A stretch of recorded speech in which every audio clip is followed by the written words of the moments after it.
Hi! இன்னைக்கு ஒரு குட்டி மினி விலாக் தான் பார்க்க போறீங்க. இன்னைக்கு என் பர்த்டே. பட் எப்படி சோம்பேறியா அழுக்கா இருக்கேன் பார்த்தீங்களா? ஏன்னா காலையில 8 மணிக்கெல்லாம் எந்திரிச்சு, ஃபேஸ் வாஷ் பண்ணிட்டு, பிரஷ் பண்ணிட்டு சாப்பிட்டுருவேன். அதுக்கப்புறமா 11 மணிக்கா பார்த்தீங்கன்னா, நான் நல்லா ஒரு குட்டி தூக்கமும் போட்டுருப்பேன். ஒரு 1 ஹவர் குட்டி தூக்கம் போட்டு, அதுக்கப்புறம் ஸ்நாக்ஸா பார்த்தீங்கன்னா, 2 ஆரஞ்சு பழத்த எடுத்து சாப்பிட்டேன். சரி வீடியோ எடுப்போம். இந்த பர்த்டே டே எப்படி போகுது அப்படின்னு சொல்லிட்டு தான் கொஞ்சம் கொஞ்சம் கிளிப்பிங்ஸ்லாம் எடுத்திருந்தேன். ஸோ ஃபுல்லா ரெஸ்ட்டில தான் இருந்திருந்தேன். சரி ஈவினிங்கா பார்த்தீங்கன்னா, ஸோ கேக் வாங்கிட்டு வந்திருந்தாங்க வீட்டில். ஸோ இந்த ஆரோமாவில் வாங்கினாங்க. சூப்பராக இருக்குங்க. கேக் நல்லா இருக்குது. பட் கேக்கோட இது வந்து நான் உங்களுக்கு வீடியோ இதில் போய் சொல்கிறேன். எனக்கு என்ன ஒரு குட்டி சர்ப்ரைஸ் பார்த்தீங்கன்னா, ஹாப்பி பர்த்டேன்னு சொல்லி என் நேம் தான் ஒரு ஹாப்பி பர்த்டே டு மை ஒய்ஃப்னு போட்டிருந்தது. எனக்கு ரொம்ப ஒரு மாதிரி ரொம்ப புன்னகையாக இருந்துச்சு. 32 பல்லுமே தெரிஞ்சிச்சு. இந்த பர்த்டே வந்து கொஞ்சம் சோம்பேறியாக இருந்துச்சு. சாயந்தரமாக தான் குளிச்சுட்டு ஃப்ரெஷ்ஷப் ஆகிட்டு சரி கேக் வெட்டணுமேன்னு சொல்லிட்டு தானே, இல்லைன்னா ஒரு மாதிரி சோம்பேறியாக தான் இருப்பேன். ஸோ ட்ரெஸ்ஸு கூட புதுசு எடுத்து கொடுத்துருந்தாங்க. என்னால் போட முடியல. வேண்டாம் எனக்கு ஒரு மாதிரி டயர்டாக இருக்குதுன்னு சொல்லிட்டே இருந்தேன். எல்லாரும் என்னை திட்டினாங்க. பரவாயில்ல புது ட்ரெஸ்ஸு போட்டு எதாவது வெட்டு அப்படின்னு. சாயக்குட்டி வெயிட் பண்ணிகிட்ருக்கான்.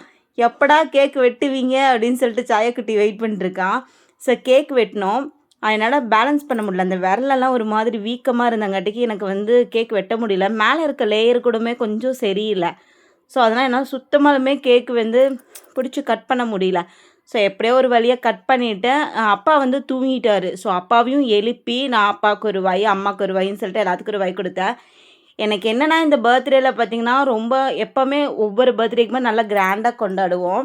இந்த வாட்டியுமே கொண்டாடினாங்க, எல்லாம் வாங்கி கொடுத்தாங்க. பட் நான் தான் போடலை. எனக்கு ஹெல்த்து கொஞ்சம் சரியில்லைன்னு சொல்லிட்டு வெளியே கோயிலுக்கெல்லாம் போயிட்டு வருவேன். இன்றைக்கி எங்கேயுமே போகல. சாப்பிட வேண்டியது, தூங்க வேண்டியது. இந்த இடத்துல நான் யாரை மிஸ் பண்ணுறேன்னா என் தங்கச்சி ஜன்னியை மிஸ் பண்ணுறேன். எப்போவுமே இருப்பான்.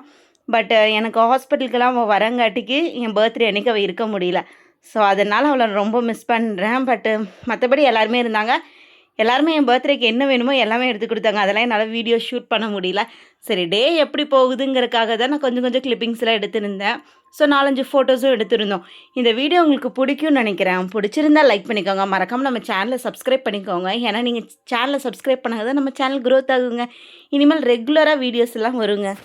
முதல்ல மாதிரி வீடியோஸ்லாம் தொடர்ந்து பேச முடியல. இப்போ 3 மினிட்ஸ் தான் நான் தொடர்ந்து பேசுவேன். மூச்சு வாங்காமல் இப்போலாம் பயங்கரமாக மூச்சு வாங்குதுங்க.